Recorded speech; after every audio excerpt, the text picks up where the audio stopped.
Concealed under millions of rooftops lies a city under siege. Bombay. A city of 10 million people where no less than 8.5 million live on pavements or in slums or in dilapidated structures known as chawls. छोटा सा घर होगा बादलों की छाँव में आशा दीवानी मन में बंसुरी बजाए हम चमकेंगे तारों के उस गाँव में आँखों की रोशनी. Everybody dreams of a home. Unfortunately, for most children, a home remains just that. A dream unfulfilled.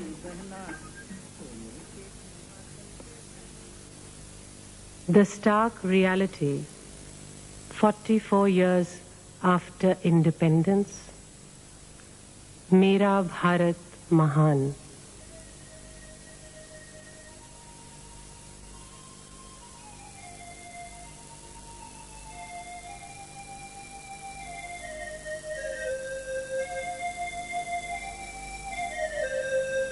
This is the real Bombay, covering over 8,000 acres of land, an integral part of the city's economic and political life. A fact the other Bombay can no longer ignore. Today, slum Bombay is the focus of attention of politicians and bureaucrats, architects and environmentalists, lawyers and trade unionists, besides builders and developers, for differing reasons and motives, of course.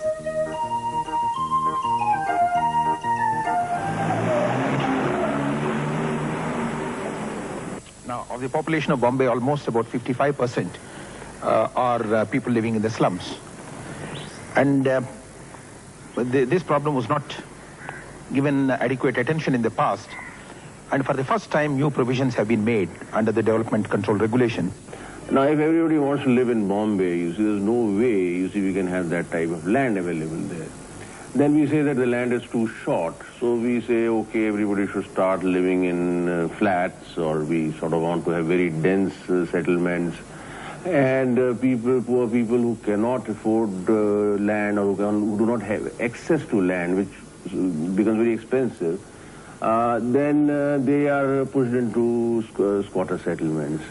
Now, as a matter of fact, we recognize that slums really are not in a problem in that way, but it's a solution, where people have found a shelter solution for themselves. Call it problem or solution. Slums haunt even the nation's capital, New Delhi, otherwise a showplace to the world. Inevitably, the housing debate begins here. Yet another dimension of the problem is the unprecedented growth of the urban centers, leading to congestion, rise in land values, and degradation in human values as the poor in large numbers live in subhuman conditions. What is needed is a balanced, non-exploitative pattern of development in which the people in the backward areas and the poor in other areas share the fruits of economic growth. Low-cost housing and alternative technologies are the buzzwords here. Special attention is given to re-establish mud as a legitimate building material. Not all experts agree. Well, frankly, I don't think mud has any major relevance for mass housing, because we tend to have a very romantic notion of using mud. If you look around, you'll see that most of the institutions that are involved in doing research in mud haven't really built substantially to make mud a sort of relevant low-cost material. I have used the material, but more again out of these romantic notions that architects have that everyone ought to live in mud. We really ought to start from the top level down. If the Prime Minister promotes a certain housing idea, then the first person on which it ought to be tried is the Prime Minister himself. Or if HUDCO pushes a certain idea, I think the chairman of HUDCO ought to be be also part of that scheme. Even an expert on alternative technologies concedes. But one realizes at the end of it that, one can cut down 30% on the cost of construction, which is really chicken feed compared to the land price. The first thing one has got to look into, apart from low-cost housing, you've got to look into low-cost land.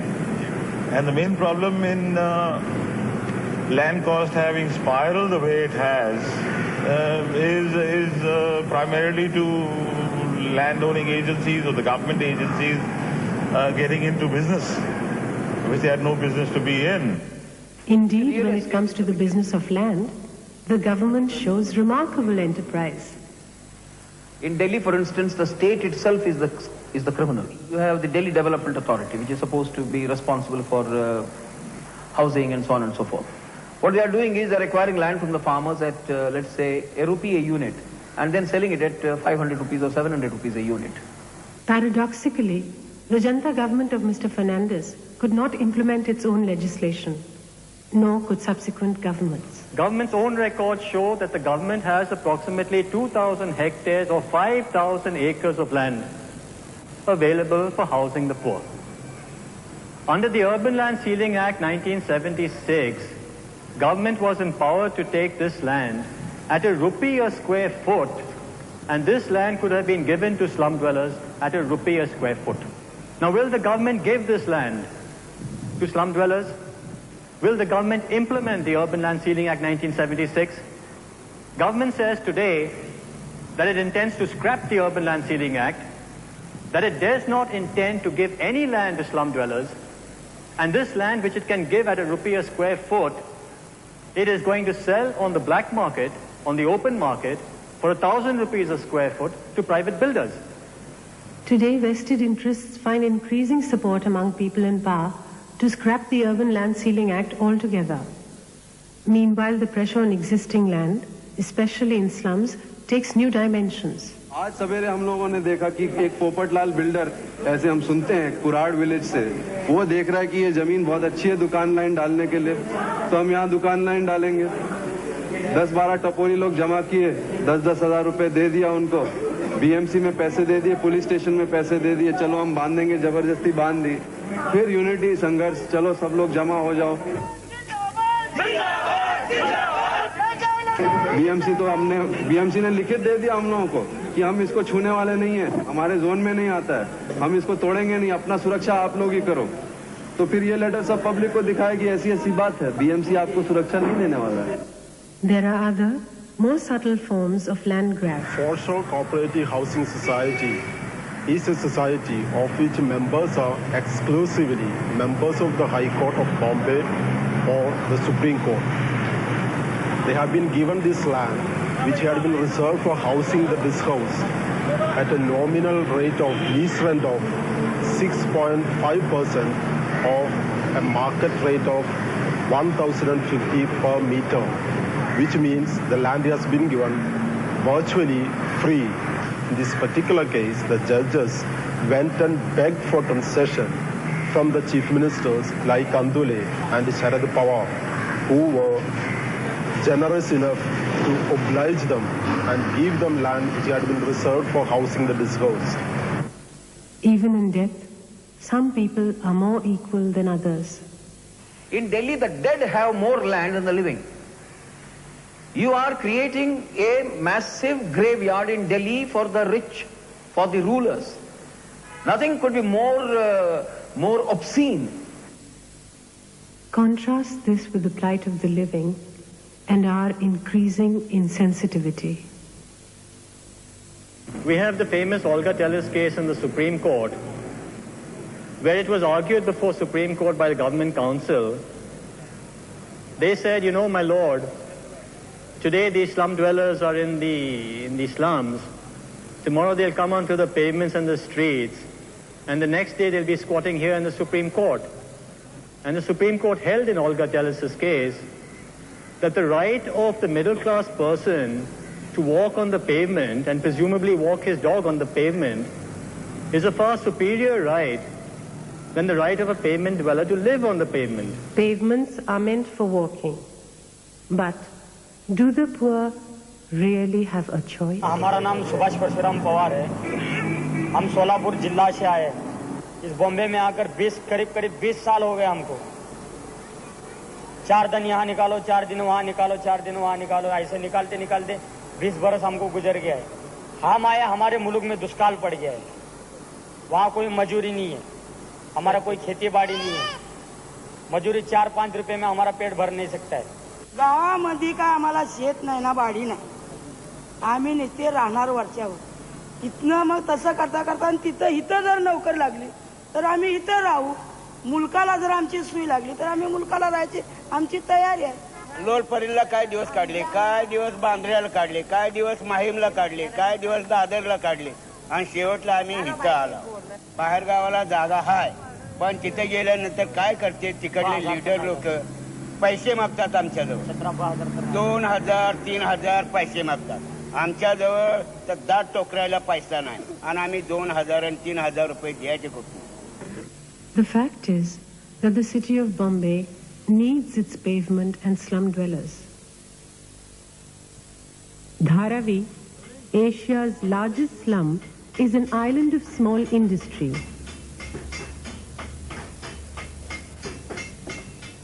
Not only does it contribute to the city of Bombay, it earns valuable foreign exchange as well.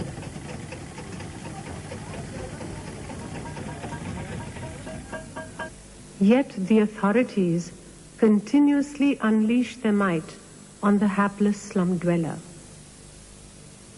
But when it comes to unauthorized construction by the rich, the same authorities look the other way. Slum dwellers, however, are now fighting for their rights. एक हाथ से demolition चालू थी, एक हाथ से supreme court ने भी हमारे हक नाकार दिए थे और इसके वजह से एक हम लोगों ने निर्णय ये ले लिया कि यहाँ पे अगर हम लोग हार गए तो फिर ऊपर उठना निवारक सुरक्षा समिति को मुश्किल होगा और यहाँ पे जीते तो शायद सभी झोपड़पट्टियों को एक स्फूर्ति मिलेगी. हमारे साथी और हम साथ में बैठे और भूख हड़ताल हमने उसकी शुरुआत की.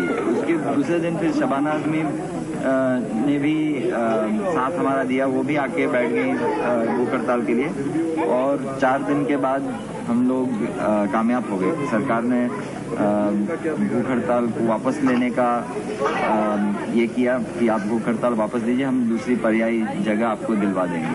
It came as a complete surprise that we could actually achieve results, you know, because I mean at a point the government stance was so hard and they were saying that there is no land available, so how are you going to make it available?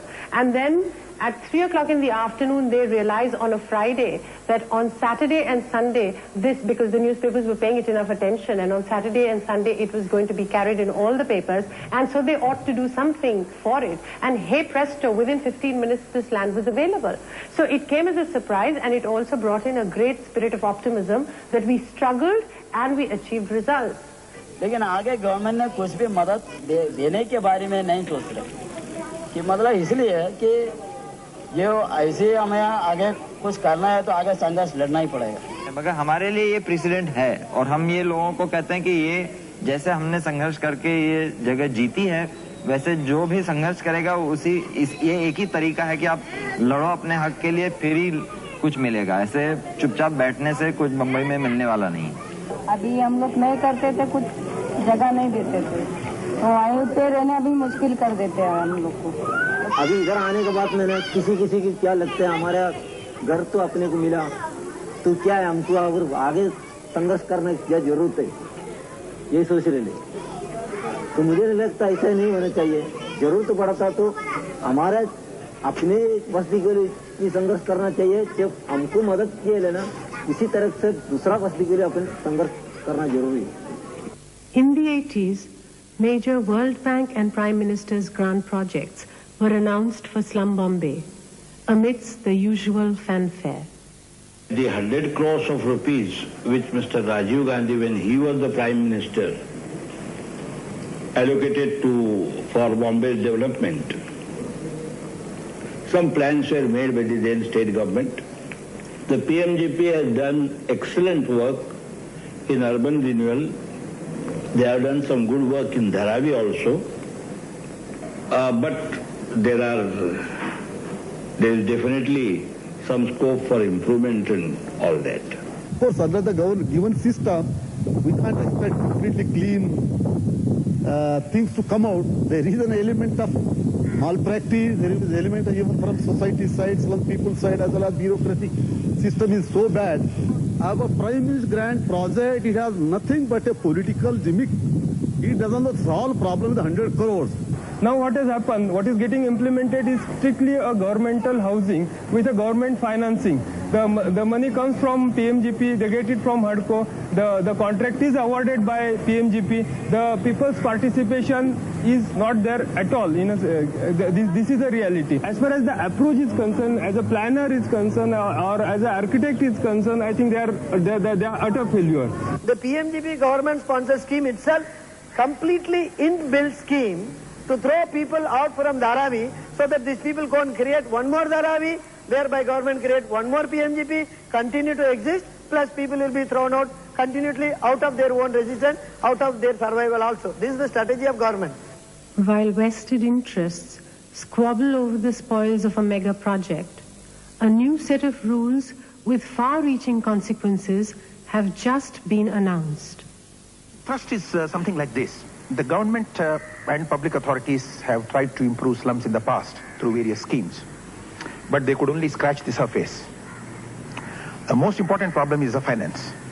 The amount required to construct 11 lakh tenements is about 5,930 crores of rupees. Now, firstly, forget about the government trying to put in this type of money because it's not there. Two, is this type of money available even in the economy as a whole? Even that is doubtful. So realizing this, for the first time we thought we must bring in the private sector very much into this. I am of the opinion the privatization or private thing is going to be a best solution. I feel that they are very progressive and they will help the city tremendously. But I feel that they should have been much more liberalized. Suddenly, the builder has acquired new respectability. We have always been, criticizing a builder. Okay, yes, in each and every field, in each and every community, in each and every caste, creed, everything, there are some black sheep, okay? We're not talking about that. But considering that every time the person feels that, oh, a builder makes so much of profit, yes, I would say, why not? He has to make profit. He is investing a hell of a lot of money. Basically raised by people who are not very knowledgeable is that the builders are going to make a big packet out of this. Question is, the builder before those people and builder before we people or before me, a lot of difference. There, my builder is not going to have any profit. No profit. Their builders are like sharks.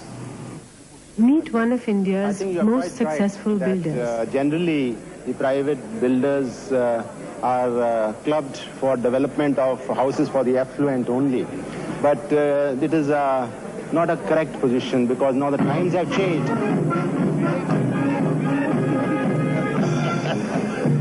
Was that?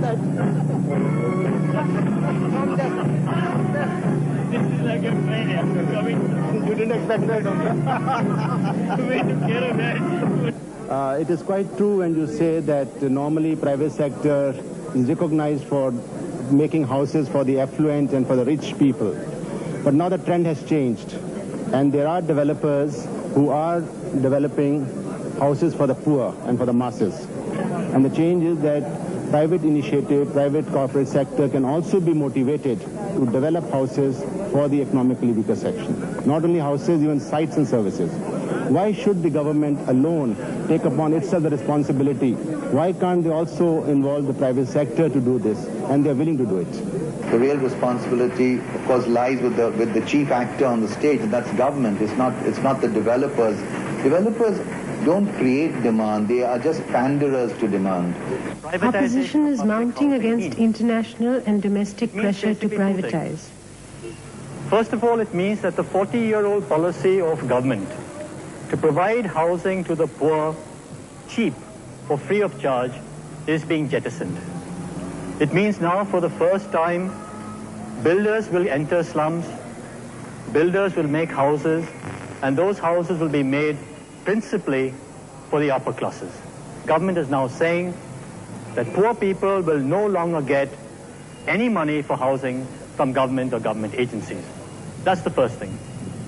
The second, and this is more disturbing, is that whereas earlier government used to enter slums and bulldoze slums, now the government is going to allow private builders to enter slums. They will start building in slums.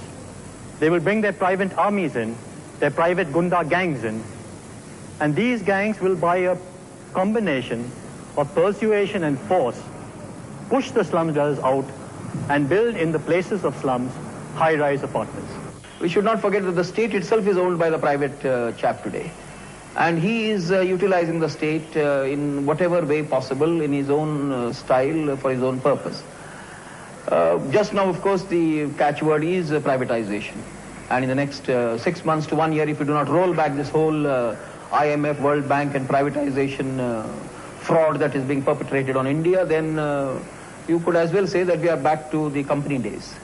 An offspring of privatization is a new set of development control rules with increased FSI on slum lands as a bonus. The government had a statutory duty to lay the new DC rules before the Legislative Assembly, but it was not done. The representatives of the people were not given an opportunity to discuss it, debate it, and to pass it. It was done in a very undemocratic way. One of the important features of the new DC rules is that it raises FSI in slum areas from 1.33 or 1 to an FSI of 2.5. The developer who develops the slum gets a surplus of 1.5 because he normally needs an FSI of 1 to accommodate all the people who already stay there. This means making a profit of about 400%. Because the cost of construction today may be about 300 rupees, while the market price is about 1200 rupees. The new DC rules represent a real estate bonanza for mill owners in Bombay, while directly affecting the very existence of over 3 lakh textile workers and their families.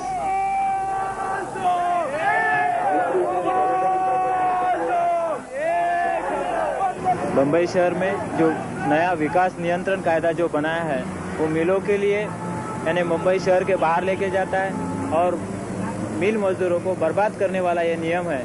Mumbai शहरात मालिक लोकांनी मोठमोठ्या जमिनी मिलच्या जमिनी विकण्यासाठी एक मोठी मोहीम आखली आहे आणि ह्याच्यात हा लढा आहे मुख्यतः कामगाराला मोठ्या उमेदीने द्यावा लागणार आहे कारण हा लढा एका पगाराचा किंवा बोनसवाढीचा लढा नाही तो अस्तित्वाचा लड़ा है। आज जो है सरकार खुलम खुला ये डीसी रूल के नाम पर जमीन बेचने का जो खुलेआम उन्होंने उनका परमिशन दे दिया है, उससे ये हो रहा है कि मिल के अलावा पूरा मजदूरों का बस्ती भी उद्ध्वस्त करने का इरादा है उनको। The increase in slum FSI has sparked off debate among professionals too. This FSI increase is the main plank I have been fighting with the government last 8 years. And additional FSI is required to create a cross subsidy. Give that area an additional FSI so that you give them such an additional FSI that he can make a real good building. He doesn't make another sort of a slum, which is the main thing which is happening in a lot of these areas like Dharavi. Ground and 1 upper structure is been replaced by ground and 6 upper structure. You make it so liberalized that you have nice towers of 20 stories high or 25 stories high. The whole idea of putting them into high-rise buildings, to my mind, is absolutely crazy unless you have a great subsidy per family. I think that even goes for a 4 or 5 story building, forget about a 20-story one. No. We're going to invest more and more money over here, and it's going to take us further and further into high-rise and very expensive solutions, and therefore further and further away for doing anything real about the poor. Any solution which improves the buildings at the cost of lowering the standard of amenities is going to be counterproductive as far as amenities go. They keep saying that higher FSI will accommodate more people. This is totally wrong, because what about the amenities? FSI is not just a numbers game. FSI is a tool of design, it's a tool of planning to regulate the number of people that live in a particular area, having regard to the services that you can provide them. Is it the intention that you just house these people like rats in a cage, or do you want them to have schools, open spaces, fire brigade stations, you name it, the whole range of civic amenities? There can't be hard and fast rules, really. And if every city in the world can cope with high-rise buildings, in the sense 20 floors and all that, I don't know why we should feel so shy of this. May I react to this? We are against high-rise buildings. The trend the world over, incidentally, is against high-rise buildings. Number two, let us remember that high-rise buildings are by and large much more costly than low-rise buildings. Number three, they are much more energy intensive. In a world that is crying out for energy, these are three strikes against high-rise buildings. However, one sees the point that the higher you go, the more open spaces you can get. But let me take you to some high-rise areas of Cuff Parade, Nariman Point, and I would be very grateful if you showed me some open spaces which have been kept. The debate over high-rise, FSI and alternative technologies are all very fine. But are our design solutions truly relevant and humane? At the moment, our objective is to provide a comprehensive shelter. If the man wants, he can introduce a window. Let him introduce the window as he likes. There would be separate articulation by that. Somebody would provide a big window, somebody a smaller window, somebody would provide an arch. Let that be his own expression. इसमें गुजारा नहीं है, इसमें तो रोज थाने police होगा जी। अब देखो दोनों अब जिसके बच्चा है तो वो बड़े होएंगे, छोटा तो नहीं होगे। जो पहले बताओ, तो उसमें गुजारा नहीं है। अब बहुत छोटा है, ये तो बहू कहाँ रहेगे, बेटा कहाँ रहेगा, बेटा के बच्चा ऊंचा होगा वो कहाँ रहेगा, अब बूढ़ा बूढ़ी कहाँ रहेगा। इससे तो ठीक है झुग्गी, इससे झुग्गी सही है। तो चलो अपन बाहर तो सो जाते हैं, रोटी खाया मैदान में बाहर सो गया, इधर रोड पर सो गया। ये स्लम के डायरेक्टर जो इनको बनाया, ये झुग्गी वालों को पसंद नहीं, क्योंकि झुग्गी से ज्यादा कंजस्टेड ये है। इसमें किसी तरह का हवा नहीं, ना तो बाहर बैठने की जगह है, हमेशा आप अंदर ही बंद रहिए, कैद रहिए। चिड़ियाघर के कबूतर भी ऐसी जगह में नहीं रहता, वो भी हवादार फ्लैट में घुसता है। Well, we are very close to the areas laid down by the UN. The UN says that you have to give, I mean, it was worked out that you have to give about 25 square meters for a family unit. But the law was that they're allowed to only build 75%, which is 18 square meters. What we've given is 15 square meters is the livable space. The toilet is common, so if you take all that, it's about 17 square meters per family unit. Now, this entire exercise is being done on the assumption that all the people that live in this camp have to be housed as is where is. And the density happens to be 630 dwelling units per hectare. So how can I adopt the UN norms? I have a problem to sort, not norms to meet. Just as food and health is an important personal requirement, shelter also is a requirement. And of course, even though we find that all the socialist systems are crumbling, in one area the socialist system had definitely scored as far as housing is concerned, because their planning in public housing or social housing was need-based. And they tried to provide housing, for example, as the family grew, the person got a bigger and bigger accommodation. Whereas what we are trying to do is, because of the financial limitations, we are shrinking standards. At one time, we were thinking that 360 square feet was the minimum dwelling size. Now, when we couldn't provide 360 feet square, we brought it down to 200. Now we are talking of 180, or it may be 100. Now, that's no way of solving people's problem. Is there then another way to solve this complex problem? I must tell you that though I head that agency here, my own personal opinion is that housing is an individual subject. Housing cannot become a government or semi-government activity even. Perhaps this is one of the mistakes we made in this country. by the government trying to do everything, including manufacturing bread and manufacturing condoms, manufacturing, you say what? If I was in the government making laws, yes, then I can assure you that I can change this city in a matter of 4 years into one of the most beautiful cities of the world. Or I can at least lay the groundwork to make into one of the most beautiful cities in the world. With my program, I think I will be giving free housing to 40 lakhs of people living in hutments. I am against giving free houses, which some people are talking about. I am totally against that, because it is that again that private enterprise, it is a part of that privatization. I have been criticized by a good many people about this permit system and all that. What about the people coming from other parts of the states? That is also equally important. Even in Russia, there is a permit system. You see, a Bandra man, when he comes to Dadar, actually his name is written, his address is written. He's been asked where you are going to put up, how many days, and immediately they will check up whether the man has gone back or not. That's in Russia, but the communists here, they have criticized my scheme. Oh, we are Indians. I say, yes, we are Indians, but not Anglo-Indians. In contrast, more down-to-earth housing efforts have been made by people themselves, with mixed results. This particular effort is a mutual self-help. In fact, in every slum, you will find people build their own house. So there is a self-help, but it is not a mutual self-help. That is, by bringing community together, it is not necessary that your house should be built by the professional builder. What happens? The financing agency gives a loan when it is built by professional builder. Municipal authority gives a sanction when the plan is prepared by the professional designer. You see, for designing a simple house, you don't need an architect.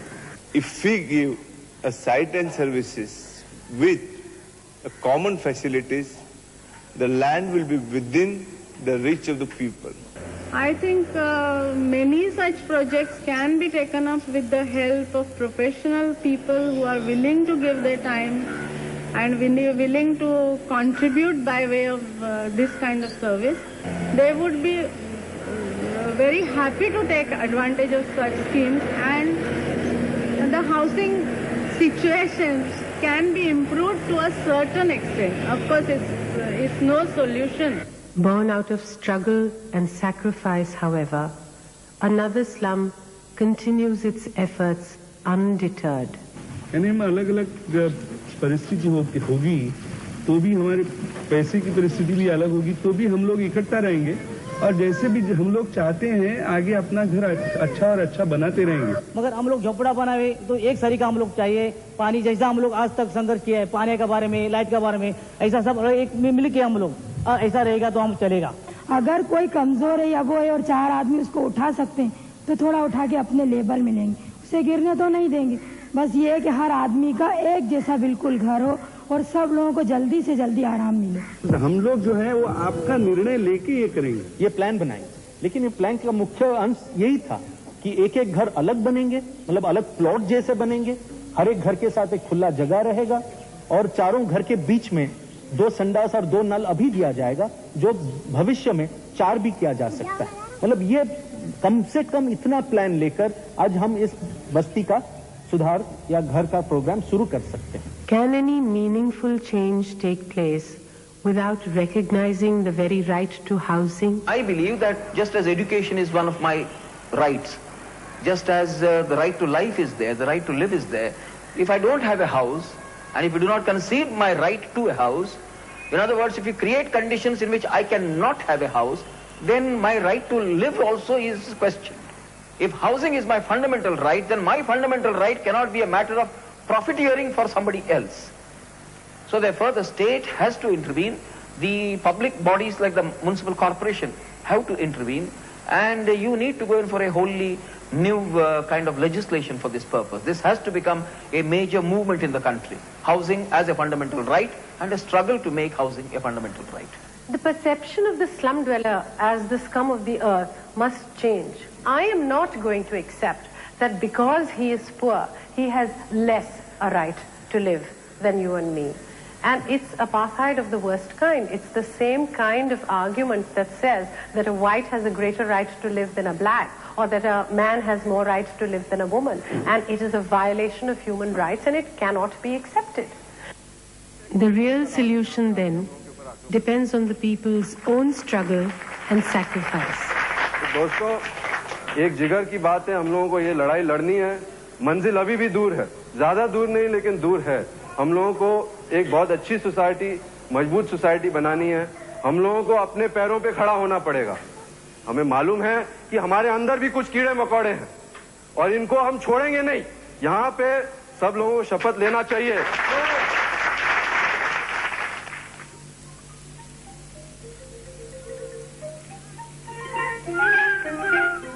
छोटा सा घर होगा बादलों की छाँव में, आशा दीवानी मन में बंसुरी बजाए। हम चमकेंगे तारों के उस गाँव में, आँखों की रोशनी हरदम ये समझाए।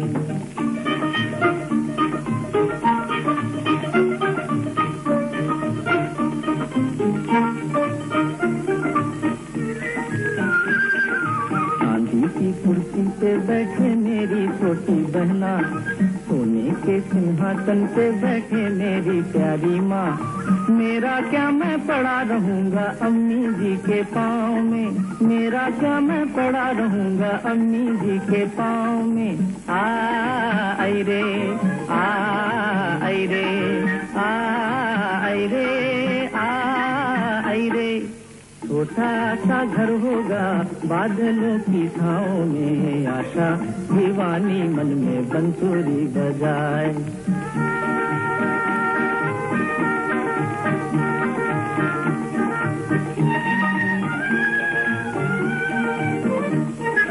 मेरी छोटी बहना नाज़ों की पाली शहजादी, जितनी भी जल्दी हो मैं कर दूंगा इसकी शादी। अच्छा है ये बला हमारी जाए दूजे गांव में, अच्छा है ये बला हमारी जाए दूजे गांव में। आई रे आई रे आई रे आई रे। छोटा सा घर होगा